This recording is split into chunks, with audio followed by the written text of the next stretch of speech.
Assalamu alaikum everyone, how are you guys doing? So I've been in Medina as a student for roughly 1 year-ish, and I just finished the Mahad. I'm going into the Kuliya, the college level, in this coming semester. And in this video, I want to talk to you guys about the main tips for new Medina students. Main tips that people gave me that I tried implementing, or maybe came later in my first year in Medina, that really helped me not only enjoy my time in Medina, but also benefit from the vast knowledge that is available there. So let's begin. First tip I want to give you guys, it comes from Mufti Munir, the Hadith disciple guy, and that is to empty the cup. And what does that mean? We have some conceptualization of Islam, Islamic rulings.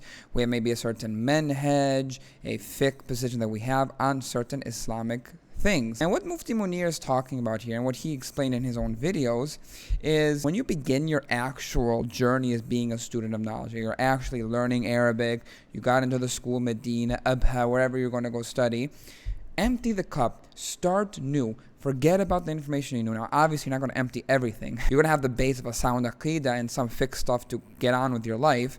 But the main point of emptying the cup is don't assume that you're right. Don't assume that you have all the Islamic rulings correct, you're the scholar and all that stuff. If you go into Medina as a new student, you're just in Medina, the blessed place with so much knowledge, so many shuyukh, so many books, and you're already having this thing of, well, I already studied this, I already know it, so I don't care what the sheikh says because I already have the right opinion, then you're going in this with the wrong mindset. You need to start Medina, your journey of being a student of knowledge, being willing to change your opinion, being willing to accept different ideologies. And even if you don't accept every fiqh ruling or everything that a sheikh might say, get to the point of where you respect that he has a different opinion. Sometimes a lot of my teachers have told us that when they first got into Medina or when they started studying Islam, they were all like, okay, I got this Islamic ruling, everybody else was wrong.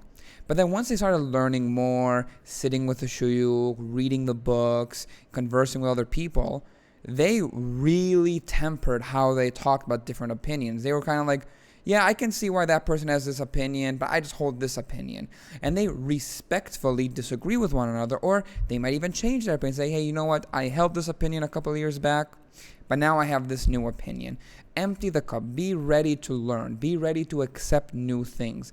If you empty the cup and open your mind to new opinions and open your mind to some of the new stuff that you didn't know about Islam, different rulings that maybe a couple of years ago you would never have accepted, but when explained to a sheikh, you're kind of like, oh, that makes sense.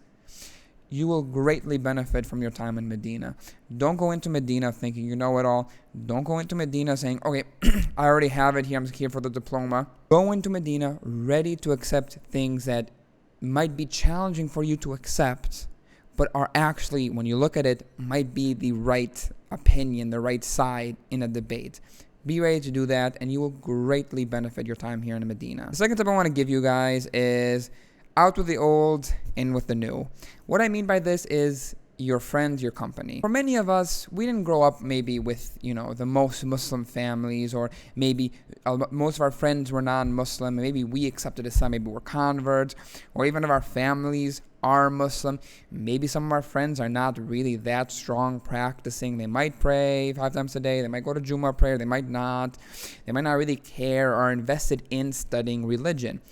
You're here to study religion, and sometimes if you have I still had contacts with some people from my university.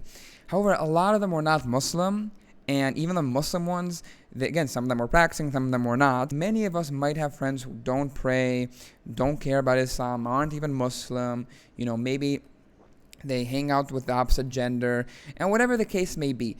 Those friends that are just totally against your road, totally against your ideology and your philosophy, your beliefs, you have to eliminate them. I shouldn't. Do it.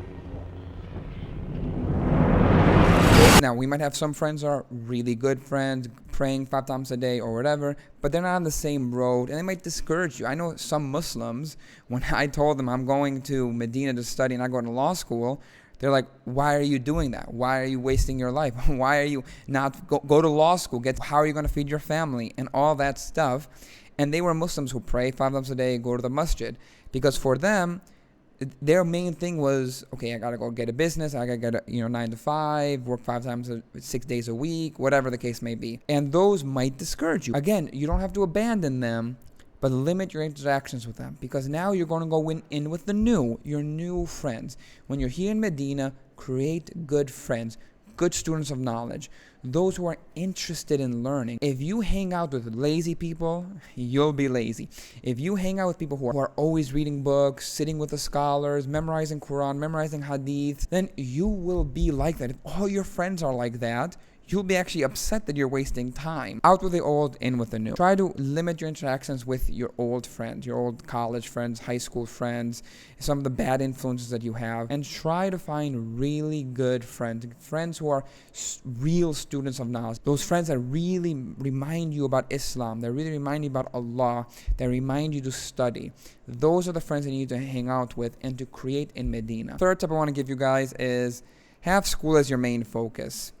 I know this seems weird, like obviously you're going to Medina to study there, but a lot of people don't have school as their main focus. How many times have I heard they're saying, oh, I'm just here at Medina, I don't really care about my grades that much. I want to focus on Quran, Hadith, and all that stuff. I'm not saying eliminate studying Quran outside, studying Hadith outside, sitting with the scholars outside. I'm not saying eliminate those. But your main focus as a student in Medina should be the school. Sometimes people have issues because they don't like the classes, or they might find that one class worthless. There are some classes that some people just don't like. But school should be your main focus, because at the end of the day, if you fail a class, you don't do good. Not only does it show on the diploma your grade, which looks kind of embarrassing if you have a low GPA, but also if you fail, then all the things that you're doing with studying with the scholars, learning Quran with good shuyukh, is gone, because you got to leave the country then. If you fail in the college, you only have so many times you can fail till they're like, hey, we're going to kick you out. I personally have known students who, they got into the college, they kind of didn't really study, they skipped classes a lot of time. They were really into studying. They're like, oh, I'm going to sit with the shuyukh, I'm going to go, study Quran. They studied a lot. But then they had to leave the next year because, they failed their classes.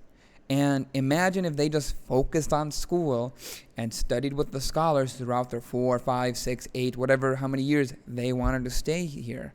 But now they got kicked out because they didn't study. That's the fact of the matter. School should be your main focus. If you're seeing that you're not doing that great in school, slowly eliminate your time with extracurriculars. Tell your Quran teacher, I need some time to study. Don't say as much with the shuyukh. Take a break. School should be your main focus, even though I highly suggest you guys do the other stuff, which we will get into later in this video. With school being the main focus, the fourth tip I want to give you guys is consistently study every single day, or almost every single day. I see this in so many people that come here where they study when the exam comes. Throughout the year, they might look at the book here or there. They might go to class, or they go to class, they're sitting down, maybe taking notes. They don't really focus. They don't study outside of class.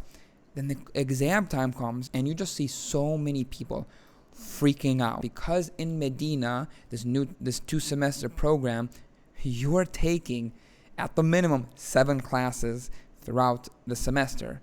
Usually 8 to 9 classes. Imagine just for 2 weeks when you have finals, you got to study 9 classes, 9 things. You got to study 9 different books. That is incredibly hard to do at the last minute. Focus on studying every single day. A lot of people have asked me, how much time do I study in Medina? And to be honest, to be a really good student, you don't need to study 10 hours every day. All you got to do is just consistently study little by little, maybe 1 or 2 hours every day. On the weekends, maybe raise it up 3 to 4 hours, and that's about it. You don't need a lot of time studying outside of class. The main thing you do need is to be consistently studying little, and when it comes to the end, when you get to the final, you're not that stressed out because you already have a majority of stuff memorized. You already understood a majority of things, and you're just fixing it up, maybe adding the icing on the cake of just studying a little bit here or there. Focus on consistently studying. There's a great video by Mohammad hijab on how he studies for exams. I'll put the video down below in the description. That was a really good video by him. I really liked that video. I'm thinking of doing a video in the future on how to study in college, how to actually get good grades. If you guys want a video like that, write down the description below, and inshallah I'll get to it. Now, in terms of studying and school, the fifth tip I want to give you guys is to organize your day through blocks. Blocking is a thing of you dedicate a certain portion, maybe an hour or two of your day to a certain activity. For instance, in my time in Medina, I had from 8 to 12 the Mahad. That was one block, the Arabic program, 8 to 12 o'clock. Then I had my time from Dhuhr. So Dhuhr is usually my break. Dhuhr till Asr is break time. I'm not really studying that much because obviously I had so many hours of class. I was like, I'll just take a quick break. Then I might block my time from Asr till Maghrib. I might block it with studying Quran, maybe doing review of certain subjects, maybe an hour or two of review. From Maghrib, I might listen to some shuyukh, or I might do my Quran class if I didn't do it during Asr. Then after Isha, I might do a little bit more review of classes, or usually I'll just take a break because it's already Isha time. I'm going to go eat and go to sleep a little bit later. That's blocking, where you dedicate certain portions of what you want to do that day through blocking, through a certain number of hours. As I just showed you, I do it through the prayer times. So I know from Fajr till this time, I might have time to review Quran or go to sleep. Asr to Maghrib, I have 2 hours and a half, 2 hours and 40 minutes. Okay, I might do Arabic. I might do, go to a lesson. I might review my notes for class. I might read for the next day. Then after Maghrib to Isha, I say, okay, you know what? Maghrib to Isha, I'm just going to focus on Quran. I'm going to go to my Quran teacher, say my new part that I memorized, or whatever the case may be.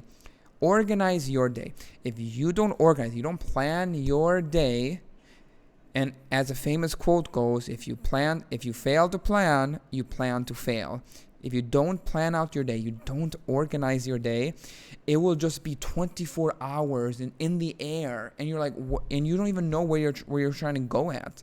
But if you have a plan, you go, you know what? I know at Asr I have to do this. I know at Maghrib I have to do this. I know at Isha I have to do that.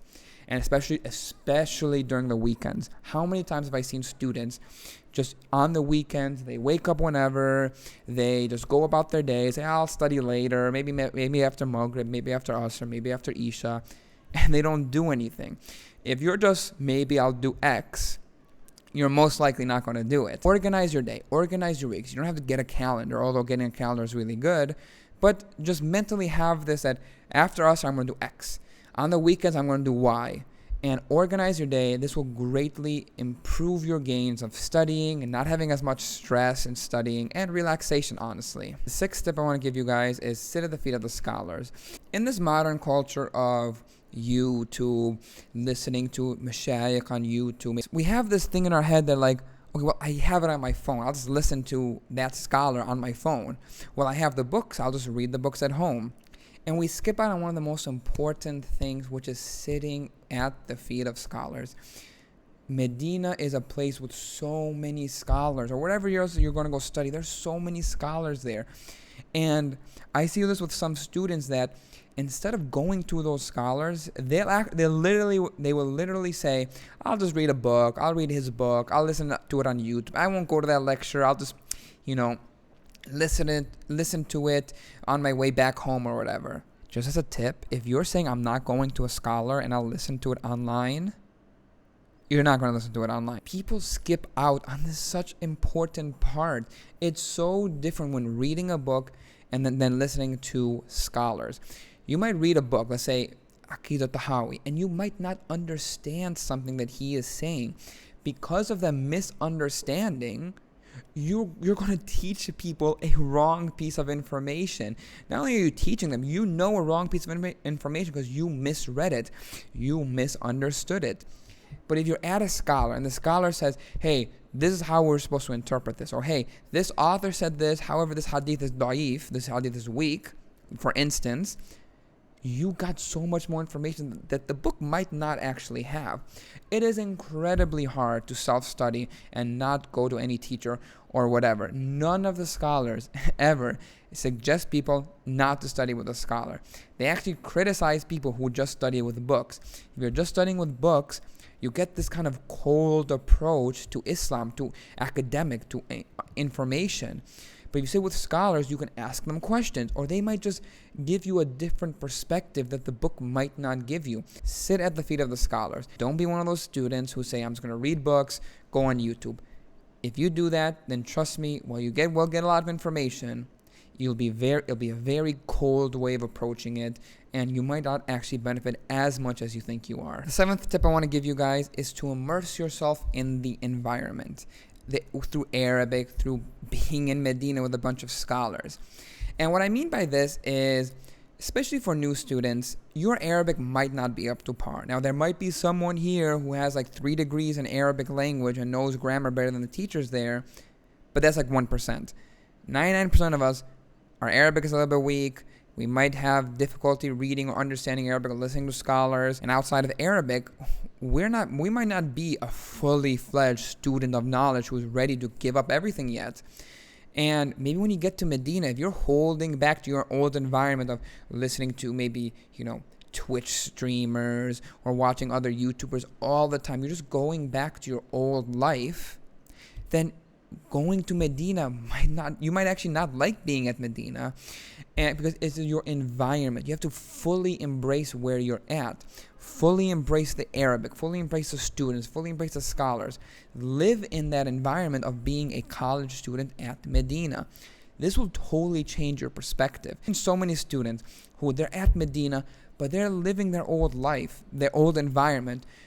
They're talking in English, they're watching movies, playing a lot of video games, they're just talking with their old friends back in the past.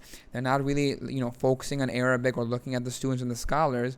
And after a while, they're like, why am I here? And they give up, they leave the school because, let's be honest, if you don't like the environment, if you're not living in that environment, you're going to hate it. Going to Medina, you got to go, you know what? This is my life. I am a student of knowledge. I am going to continue this journey, and I'm just going to embrace it. I'm going to immerse myself in it. Talk with your friends in Arabic. Listen majority of the time to Arabic lectures, to Arabic videos. Read Arabic books. Immerse yourself with good students. This immersion will greatly benefit you if you really set your foot in the game. If you really are dedicated, if you're really dedicated to being a Medina student, I highly suggest immersing yourself in the environment that you're in, and this will greatly benefit you. And you will have so much more fun than if you were just to go back in your old environment through YouTube, through social media, or whatever the case may be. The eighth tip I want to give you guys is, it's going to be controversial for some people, is to avoid backbiting and to avoid people who talk bad about scholars, whether American scholars, England scholars there. Avoid those people. The reason why this is so controversial, which FYI, it should not be controversial, is because so many people, students of knowledge, not students of knowledge, a large group of people who believe that through talking bad about scholars, through talking bad about imams or people from America or England, they are saving the ummah. They are protecting Islam. They are doing all that stuff. And I'm going to be very frank with you guys. The ummah is not dependent on your backbiting. It is not dependent on your backbiting. Somebody asked the Prophet ﷺ about talking about somebody when they're not there, and he said that's haram. That's ghiba. That's backbiting. And he said, and the Sahaba said, but what if it's true? Like, I'm actually saying something true about this individual. The Prophet ﷺ said, that's backbiting. The whole point of backbiting is saying something behind someone's back that is true about them, and they don't want that to be talked about. If you're lying about somebody, that's way worse. But backbiting is talking about somebody, saying something true about somebody while they're not there in a negative way. And I've seen a good amount of students here get caught up in this, with those bad company, those bad friends who all they're doing is complaining about scholars in America, complaining about scholars in England. this scholar did this, he did this, and they're just talking it up. And just imagine you come all the way to Medina to study Islam, and you're wasting your life, you're wasting your time talking bad about people in America. If you don't like the imams in America, you don't like the imams in England, which, I mean, you shouldn't, but whatever, that's besides the point. Be better. Learn Islam. Learn the fundamentals.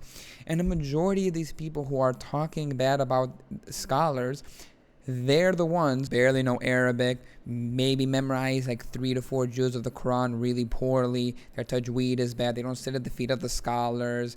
Their grades aren't good. Even if the grades are good, everything else they're lacking. Avoid those people. Avoid those people. Stick with actual students of knowledge. People who are studying hadith, people who are studying Quran, asking scholars questions, reading books, gaining new information. You come all the way to Medina just to talk about people back home? That's a waste of your life. That's a waste of your time coming to Medina. That's my tip for you guys on this matter. And I really hope that you guys take this advice. If you're going to Medina or you're just studying on your own, don't hang out with those types of people. Ninth tip I want to give you guys is to start with the basics. There's a great video online on YouTube by Sheikh Hosseini, and he's doing an explanation of Arba'in Nawawi, the 40 hadiths. And he talks about how there's a lot of students who skip memorizing or skip reading on the 40 hadith. And they're like, it's a 40 hadith, only 40. I'm going to go study Umdatul Ahkam. I'm going to study Bukhari. I'm going to study Muslim. I'm going to study Riyadh al-Salihin. And he's like, why are you skipping out on this? There are 40 of some of the most important hadiths that are out there. So many of those hadiths, they help spiritually, understanding the religion, understanding the basics of the religion. And you're skipping out on that to get to the good stuff. Start with the basics. Don't go to a high level when you're just a new student. Don't go into reading Ibn Taymiyyah when you can barely read the third level of the Mustawa 3 books. Start slow. Start with the basics. It's better to really get a couple of small books here memorized or really understood really well than to just go all over the place, try to be the master of everything, and you're not actually a master at anything at that point. Start with the basics, guys. Tip number 10 and the last tip is to have a goal in mind of what kind of scholar, imam you want to be. You're not going to be a master at everything. There's no way you're going to be a master of hadith, fiqh, aqidah, da'wah, Quran, tafsir, qira'at, and tajweed. You can't. It's impossible. However, when coming to Medina, you need to have a plan of what kind of benefit you want to give to the ummah. For instance, Khalid ibn Walid was a fighter. He knew the art of war. That's the thing that he gave to the ummah. Now the question is, what is the thing that you're going to give to the ummah? And as you guys see, there's a lot of people online now who are giving so much good stuff to the ummah.